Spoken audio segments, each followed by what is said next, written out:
और ये घुस गया है, अब इसको निकालने की बात है। ये निकलेगा नहीं वायरस तब तक इस देश की चिकित्सा पद्धति वैकल्पिक रहेगी और बाहर से आई हुई मुख्य हो जाएगी। इस वायरस को निकालना है, वो हम सबको। कैसे निकालें? पहले तो अपने ऊपर विश्वास करना सीखें कि हमारी चिकित्सा पद्धति में बहुत दम है। इसके दम के कुछ उदाहरण बताता हूँ। जो भगवान राम के भाई लक्ष्मण बेहोश हो गए और सुषेण ने जब नाड़ी देखी, ये तो गया, अब बचने की कोई संभावना नहीं, तब हनुमान जी को कहा जाके लाओ जल्दी से, मैं कुछ देर तो जीवन बचा सकता हूँ, बाकी आगे की गारंटी नहीं है। हनुमान जी गए, संजीवनी बूटी लेके आए और सुषेण ने संजीवनी सूंघाई, खिलाई नहीं, सूंघाई, और लक्ष्मण जीवित हो गए। तो कोई तो है दम भाई, ऐसा तो नहीं है सूंघने मात्र से वो जीवित हो गए। हम तो ये महाभारत की कहानी देखते हैं, युद्ध चला है और आप जानते हैं भयंकर युद्ध चला है। भारत के पिछले हजारों साल के इतिहास में सबसे भयंकर युद्ध हुआ है तो महाभारत का युद्ध हुआ है, जिसमें थोड़े बहुत नहीं लाखों लोग मारे गए।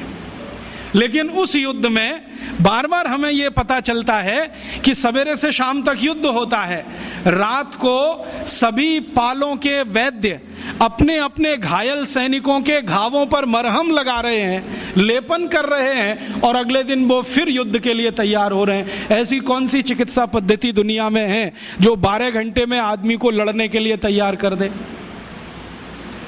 और महाभारत की ऐसी एक नहीं सैकड़ों कहानियां, उसमें से तो एक कहानी मैं बताता हूं।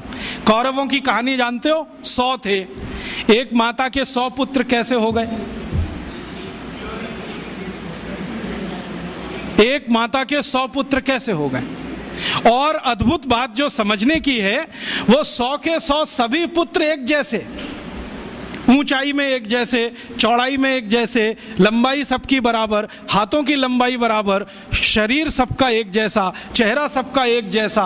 बड़ा मुश्किल पहचानना। तो ये तो भाई कोई क्लोनिंग हुआ हो तभी संभव है, वरना कैसे संभव है? अभी तो हम प्राकृतिक तरीके से जानते हैं कि 2 ट्विंस भी पैदा हो जाएं तो एक जैसे नहीं होते, लेकिन कौरव तो सबके सब एक जैसे। तो शायद उस समय कोई बड़े महान चिकित्सक रहे हों जिन्होंने गांधारी के रक्त में से कुछ निकालकर क्लोन कर दिया हो, या उनके गर्भाशय से कुछ निकालकर क्लोन किया हो, उसमें से ये कौरव पैदा हुए हों। तो ये क्लोनिंग की टेक्नोलॉजी तो 5000 साल पहले इस देश में थी। यूरोप तो अभी जान रहा है इसको, और यूरोप अभी तक भेड़ बकरियों पर प्रयोग कर रहा है, यहां तो आदमियों पर प्रयोग 5000 साल पहले हुआ। तो कोई तो दम होगा इसमें। हमारे सुश्रुत संहिता को आप जानते ही हैं, आप में से शायद किसी ने पढ़ा होगा, नहीं पढ़ा तो जरूर पढ़िए।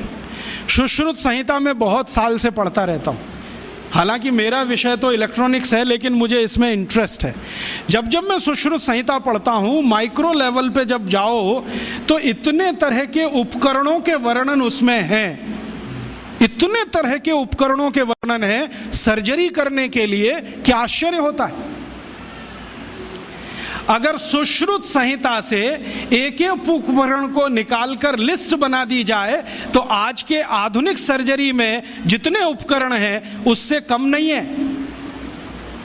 और उन उपकरणों को बनाने के लिए जो इस्तेमाल होने वाला मेटल है, फौलाद कहिए, वो सिर्फ आयरन नहीं है, ऐसा मेटल इस्तेमाल है जिसमें 7 धातुएं हैं ताकि उसमें जंग न लगे। और आज के जितने भी अच्छे से अच्छे सर्जरी के उपकरण भारत में हैं, सभी में जंग लगती है, लेकिन सुश्रुत के उपकरणों में जंग नहीं है। तो इतने तरह के उपकरण उस जमाने में बनते थे। सुश्रुत का समय तो कोई आज का नहीं है, कम से कम 3500 साल का है। उस समय अगर ऐसे उपकरण बनते थे तो कोई तो दम होगा इस देश की चिकित्सा व्यवस्था में, ऐसे तो नहीं है। जब यूरोप में और अमेरिका में शरीर की नस काटकर रक्त बहा दो, यही चिकित्सा है, उस समय इस देश में सुश्रुत की राइनोप्लास्टी रही। आपको मालूम है राइनोप्लास्टी भारत ने दुनिया को सिखाया है।